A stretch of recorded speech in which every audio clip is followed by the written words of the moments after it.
warahmatullahi wabarakatuh. Alhamdulillah bertemu kita dalam channel saya, Mufaz 83 Vlogs.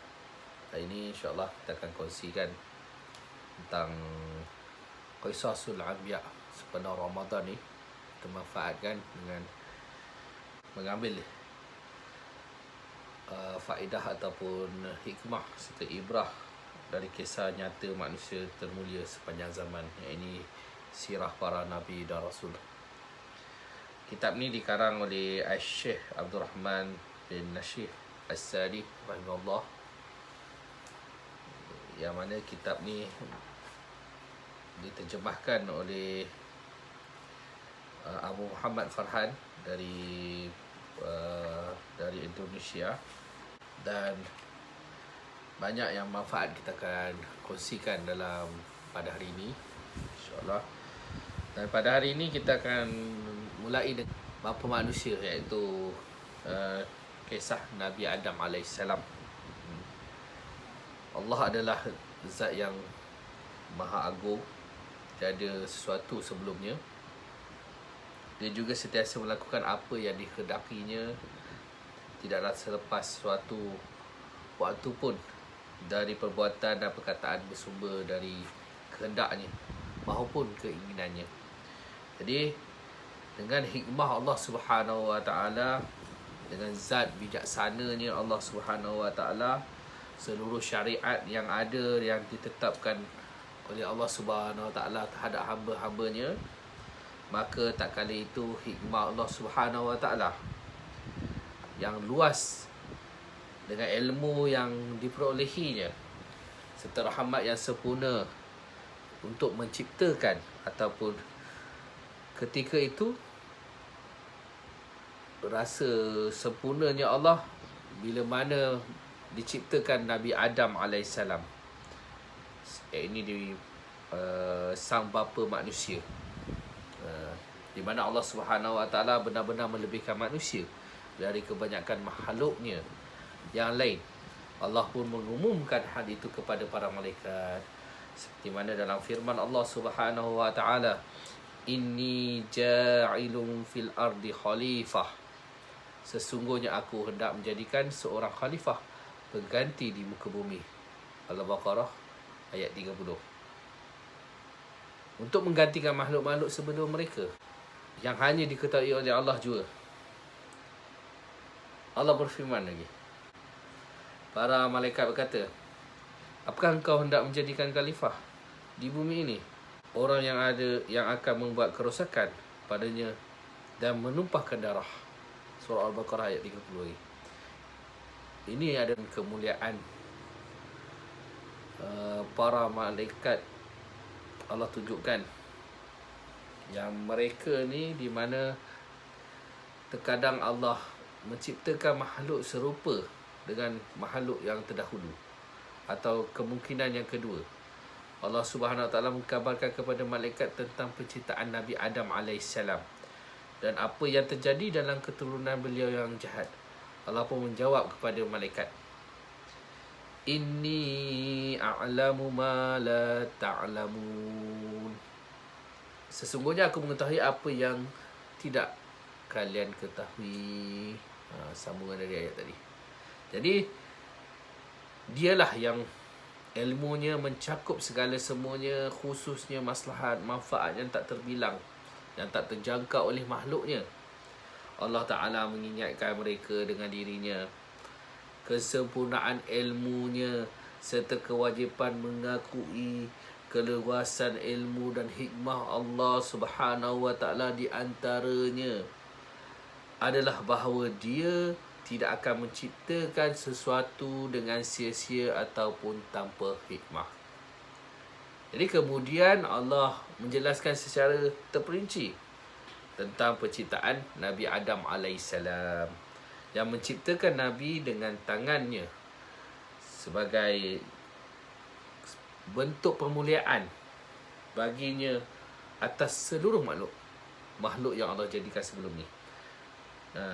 Digenggam segenggam tanah dari seluruh jenisnya, yang lunak, yang keras maupun yang baik, yang buruk, agar keturunan nanti bertabiat seperti begitu. Lalu Nabi Adam AS ni, Nabi Adam AS ni awalnya adalah tanah. Allah memberikan air padanya dan jadikan dia atin, ataupun air yang bergaul dengan tanah. Kemudian tak kala air telah lama bercampur dengan atin tersebut, berubahlah ia menjadi lumpur yang dibentuk sebuah campuran air dan tanah berwarna hitam.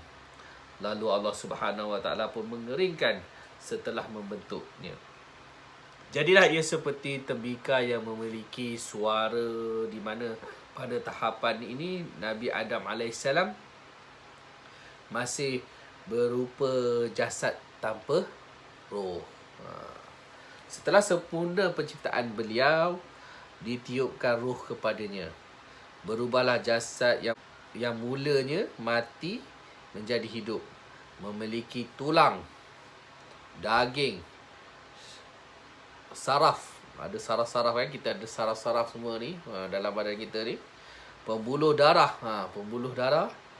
serta roh. Inilah manusia yang sesungguhnya. Lalu Allah mempersiapkan untuk seluruh pengetahuan dan kebaikan dalam roh tersebut, dalam Nabi Adam AS. Setelah itu Allah Subhanahu Wa Taala sempurnakan nikmat kepadanya. Diajarinya nama-nama, bentuk seluruhnya, ilmu yang sempurna, menjadikan kelengkapan, akhlak yang sempurna. Lalu Allah pun ingin memperlihatkan kesempurnaan akhlak tu kepada para malaikat.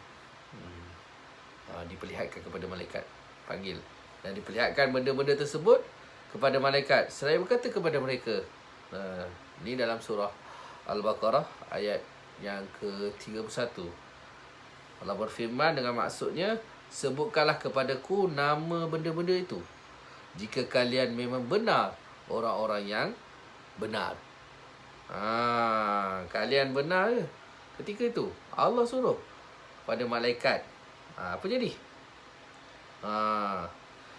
Ya, ini kalian benar masuk ucapan kalian sebelumnya bahawa Allah tidak menciptakan Nabi Adam AS itu lebih baik, dan ucapan mereka itu didasarkan kepada apa yang mereka ketahui waktu itu, bukan bermaksud untuk kufur kepada hikmah Allah Subhanahu Wa Taala. Malaikat buat macam tu bukan nak menentang, nak ingkar dengan arahan Allah Subhanahu Wa Taala. Okey, malaikat alaihissalam pun tidak mengetahui nama-nama tersebut. Seperti mana surah Al-Baqarah ayat 32 yang seterusnya. Maha suci Engkau, tidak ada yang kami ketahui selain dari apa yang telah Engkau ajarkan kepada kami. Sesungguhnya Engkau lah yang maha mengetahui lagi maha bijaksana. Tadi itu malaikat aku. Ayat seterusnya Allah berfirman lagi, ayat seterusnya Al-Baqarah, yang bermaksud, hai Adam, beritahukanlah kepada mereka nama-nama benda tu. Bila dia beritahu, maka malaikat pun saksikan. Apa kita tahu dah kesempurnaan makhluk-makhluk tersebut, ilmu dia sehingga sangka apa yang jadi pengetahuan, bukti-bukti yang Allah tunjukkan kepada mereka.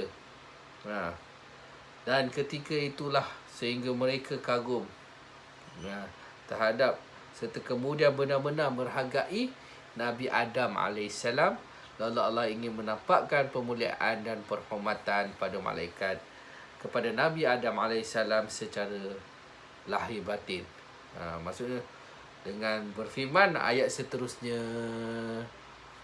sujudlah kalian kepada Adam. Allah berfirman, sambungan ayat ke-34, diperintahkan sujudlah kepada Adam untuk menghormati, mengagungkan dan memuliakan sekaligus sebagai bentuk ibadah, ketaatan, kecintaan dan perendahan diri kepada Allah Subhanahu Wa Taala. Maka malaikat semua bersujud. Cuma siapa? Di saat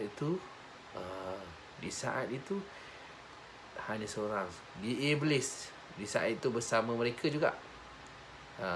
Bila perintah bersujud ditujukan kepada semua makhluk Allah, malaikat, semua malaikat, hanya iblis ketika itu pula. Namun di kalangan malaikat itu termasuk jenis-jenis jin dan diciptakan daripada api yang panas. Dia menyembunyikan kekufurannya kepada Allah serta berasa hasad, dengki kepada manusia yang telah Allah Subhanahu Wa Taala utamakan dengan kelebihan tu. Kesombongan dan kekufurannya menyebabkan menolak untuk bersujud kepada Nabi Adam sebagai bentuk kesombongan dan kekufuran kepada Allah Subhanahu Wa Taala. Tidak hanya menolak, dia bahkan menyanggah Rabbinya serta mencela kebijaksanaannya. Dalam surah Al-A'raf ayat 12, dia berkata kan, aku lebih baik daripadanya. Engkau ciptakan aku dari api, sedang engkau ciptakan dia daripada tanah. Allah pun menjawab dalam surah yang lain, surah As-Sad ayat 75 yang bermaksud, hai iblis, apa yang menghalangimu untuk sujud kepada yang telah kuciptakan dengan kedua tanganku? Apakah kamu menyombongkan diri ataukah kamu merasa termasuk orang-orang yang lebih tinggi? Ingat, kita sebagai manusia, kekufuran, kesombongan, keengganan dan penolakan yang keras ini merupakan sebab satu-satunya menjadinya terusirnya dan terlaknatnya iblis, laknatullah. Okey. Allah Subhanahu Wa Taala berkata kepadanya dalam surah Al-A'raf yang bermaksud, turunkanlah kamu dari syurga itu. Tidak sepatutnya engkau menyombongkan diri di dalamnya, maka keluarlah, sesungguhnya kamu termasuk orang-orang yang hina. Si jahat iblis tadi, bila tak nak tunduk kepada Rabbinya, tidak tunduk kepada Allah Subhanahu Wa Taala, walaupun arahan sujud tu daripada Allah Subhanahu Wa Taala sujud kepada Adam, tapi Rabbi dan bertaubat kepadanya, justru dia menampakkan permusuhan serta benar-benar berkerah hati untuk memusuhi Nabi Adam alaihissalam dan keturunan beliau. Kitalah keturunan kita. Iblis ni memang benci ataupun memusuhkan kita kan. Dan persiapankanlah diri kerana dia mengetahui bahawa pasti dia akan dapat mendapatkan kesengsaraan abadi, dan mengajak keturunan Nabi Adam alaihissalam dengan ucapan, perbuatan dan bala tenteranya akan menjadikan kelompok-kelompoknya yang mendapatkan negeri juga terbinasa. Apa katanya? Dia berkata, ya Rabbikum, beri tangguhlah aku sampai hari mereka dibangkitkan. Surah As-Sad ayat 79. Iblis minta kepada Allah Subhanahu Wa Taala untuk memfokuskan diri bersungguh-sungguh memusuhi Nabi Adam AS serta keturunan, termasuk kita lah semua. Jadi bila kita tahu hikmah Allah Subhanahu Wa Taala menuntut bahawa manusia memiliki tabiat yang berbeza-beza, ada yang berakhlak baik, ada yang berakhlak buruk, ada yang harus perbezaan tu dipisahkan akhlaknya, memang jelas, iaitu dengan menakdirkan, sebab pemisahan-pemisahan itu telah jelas supaya di muka bumi itu manusia akan menjadi ujian yang paling besar. Di antaranya adalah kemampuan untuk bermusuhan, dan serta mengajak dari perkara baik maupun kepada keburukan, kerosakan. Iblis ini kenapa? Sebab apa? Bila dalam surah As-Sad tadi ayat 79 sambung 80, Allah berfirman, makna dia sesungguhnya kamu termasuk orang-orang yang diberi tangguh sampai kepada hari yang telah ditentukan waktunya, iaitu hari kiamat. Surah As-Sad ayat 80 dan 81. Allah benarkan. Jadi iblis dengan kemaksiatannya kepada Allah SWT, maksiat ni bukan hanya perkara-perkara yang ingkar daripada yang dilarang oleh Allah SWT. Kalau di Malaysia ni maksiat ni dia kata zina apa, tapi banyak lagi perkara-perkara maksiat, berbohong, menipu, mencuri dan sebagainya. Itu pun adalah perkara-perkara maksiat. PhD, perasaan hasad dengki, itu pun adalah perkara maksiat. Yang Allah tidak suka manusia laksanakan itu. Bila buat perkara itu, dia dah sama dah. Perkara-perkara maksiat ni dah tergolong dengan kelompok yang ni, engkar ni, ini iblis. Okey, si iblis ni pun berkata kepada Rabbinya, dalam firman Allah Subhanahu Wa Taala dalam surah Al-A'raf yang bermaksud ayat 16 hingga 17, kerana engkau telah menyesatkanku, aku benar-benar akan halangi mereka dari jalanmu yang lurus. Kemudian aku akan mendatangi mereka dari muka dan dari belakang, dari kanan maupun kiri mereka, dan engkau tidak akan mendapati kebanyakan mereka yang bersyukur. Ini janji iblis berusaha bersungguh-sungguh untuk nak ajak bersama-sama dia. Jadi na'udzubillah min syarri, kita minta jauh daripada Allah Subhanahu Wa Taala. Okey, iblis mengatakan hal ini, iaitu bahawa kebanyakan dari manusia tidak bersyukur berdasarkan pada perkiraannya, kerana ia mengetahui tabiat manusia, bukan kerana mengetahui hal yang terjadi padanya daripada apa yang difirmankan oleh Allah Subhanahu Wa Taala yang bermaksud dalam surah As-Saba ayat 20, dan sesungguhnya iblis telah dapat membuktikan kebenaran sangkaannya terhadap mereka, lalu mereka mengikutinya kecuali sebahagian orang-orang yang beriman. Usaha-usaha dia berjaya. Sebahagian yang beriman, sebahagian yang tak beriman ikut dia. Kita moga-moga kita terdiri orang-orang yang beriman. Sebab tu kita kena hati-hati. Ibrah kisah Nabi Adam AS ni banyak benda yang kita perlu kaitkan dalam situasi kita ni akhir zaman. Okey, Allah Subhanahu Wa Taala pun memberikan kesempatan kepada iblis untuk merealisasikan misinya kepada Nabi Adam dan keturunan beliau. Dalam surah Al-Isra ayat 63 hingga 64 yang bermaksud, pergilah barang siapa di antara mereka yang mengikuti kamu, maka sesungguhnya neraka Jahanam adalah balasan untuk kalian sebagai suatu pembalasan yang cukup, dan hasunglah siapa yang kamu sanggupi.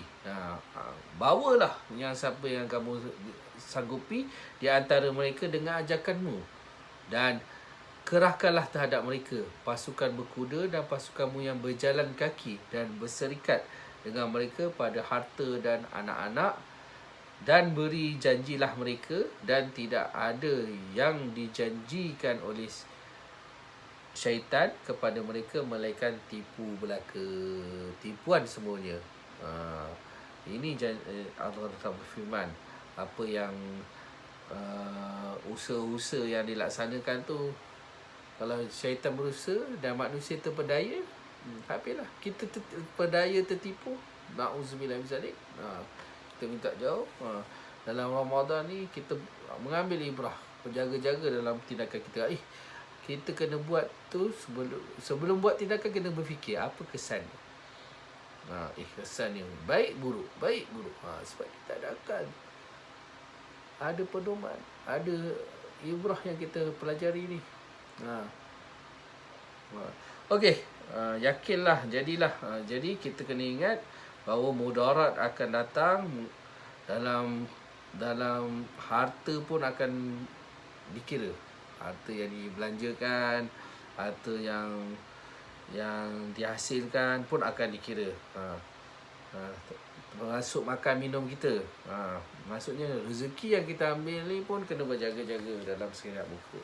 Ini antara hikmah dari kisah Nabi Adam alaihissalam. Okey, kita tengok seterusnya. Bagaimana? Sebab tu dalam Ramadan Al-Mubarak ni, kita perlu berinfak dan manfaatkan apa yang kita mampu. So kita ada rezeki lebih, makan minum, kita boleh bagi. Kita bagi sumbangan kepada, walaupun dalam sekarang ni COVID-19, PKP, kita tak boleh berjumpa, bergaul, terpaksa berjemaah dekat rumah bersama keluarga saja. Namun begitu, kita kena ingat ada usaha kita untuk melaksanakan kebaikan, antara infak, menyumbangkan, supaya perkara ini kita dapat manfaatnya. Jangan jadi orang yang kikir apa kedekut. Jangan.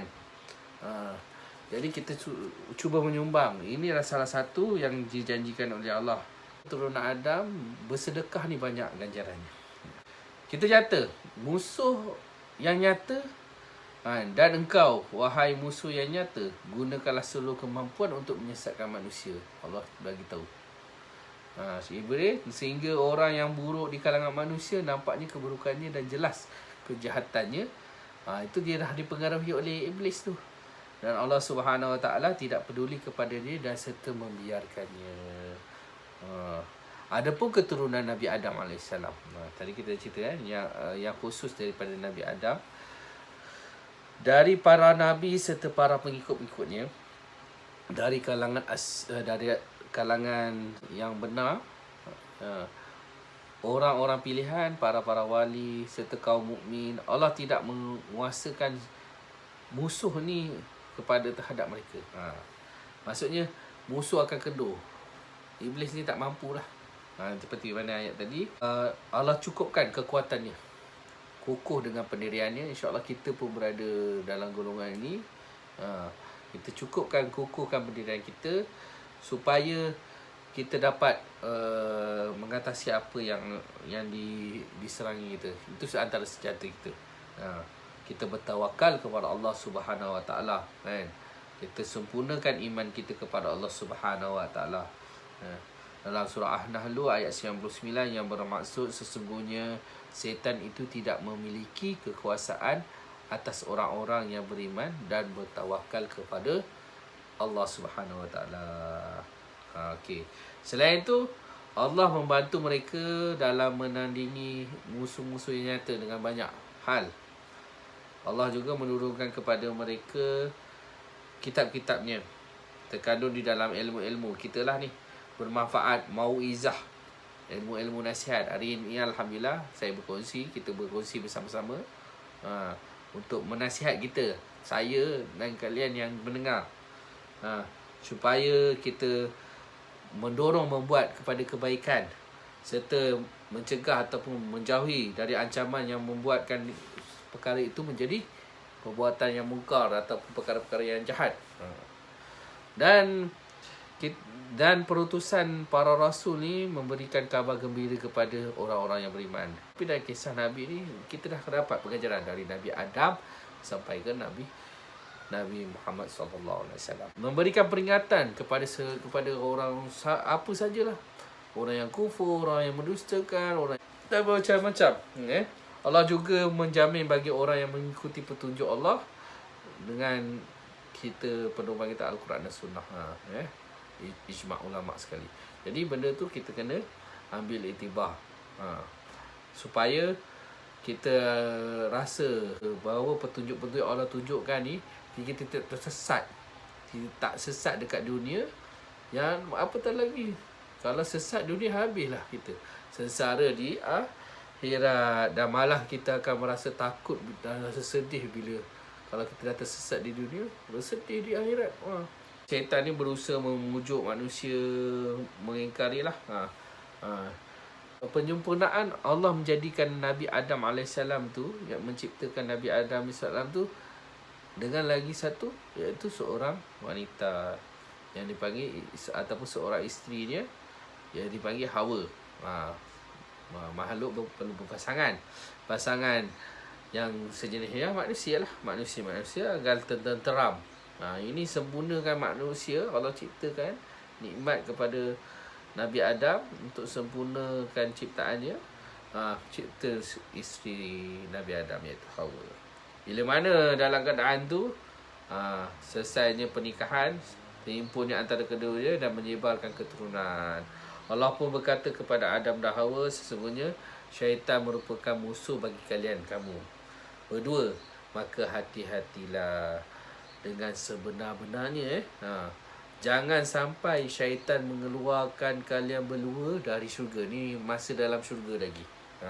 Dan ditempatkan kalian ke tempat yang lain. Jadi dan Allah membolehkan kalian berdua untuk memakan sebarang dalam syurga ni. Allah perintahkan Nabi Adam, makanlah semua pohon kecuali satu pohon tertentu di dalam syurga ini Allah haramkan atas kalian, seperti mana firman Allah Subhanahu Wa Taala dalam surah Al-A'raf yang bermaksud, dan janganlah kalian berdua mendekati pohon ini lalu menjadikan kalian berdua termasuk orang-orang yang zalim.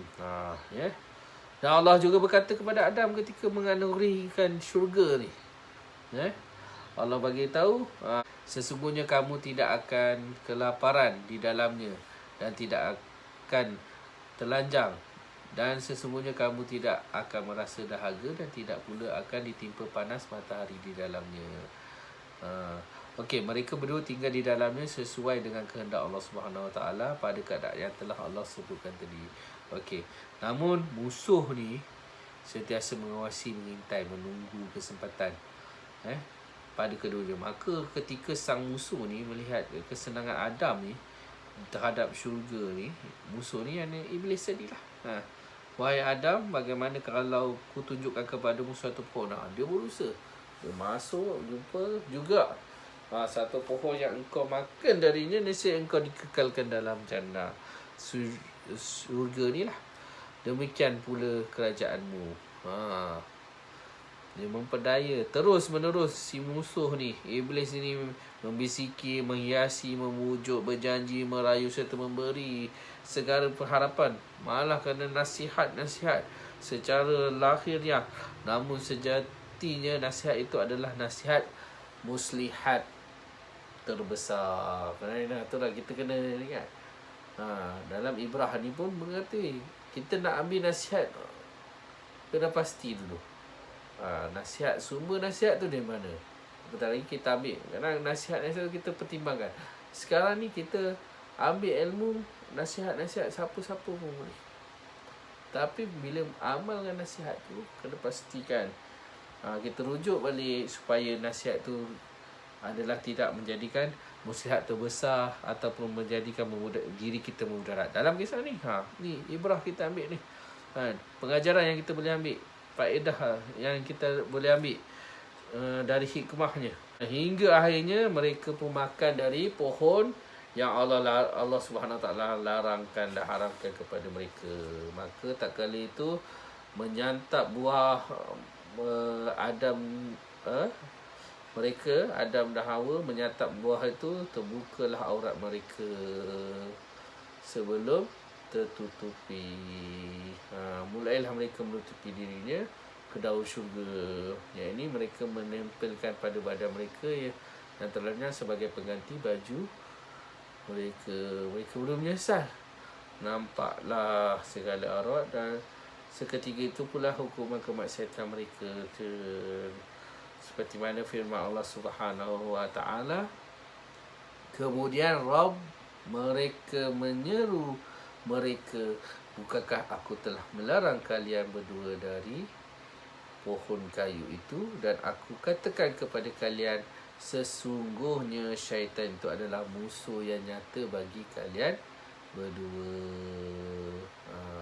Allah pun mengilhamkan kepada kedua je bimbingan untuk taubat yang sempurna dan kembali kepada Allah Subhanahu Wa Taala. Kalimah tu Allah bimbing macam mana. Dah jatuh je kita dah ingat Allah menerima taubat tu. Rabbana zalamna anfusana wa illam taghfir lana wa tarhamna lanakunanna minal khashirin. Kita akan sambung seterusnya dalam siri akan datang, insya-Allah. Sebab sebentar lagi kita dah masuk waktu solat. Elok Ramadan ni kita manfaatkan solat di awal waktu. Sempurna dengan solat kita di awal waktu. Jadi kita kongsi, alhamdulillah dapat pada hari ini kita, semoga bermanfaat. Manfaat Ramadan yang mulia ini. Wabillahi taufiq wal hidayah. Assalamualaikum warahmatullahi wabarakatuh.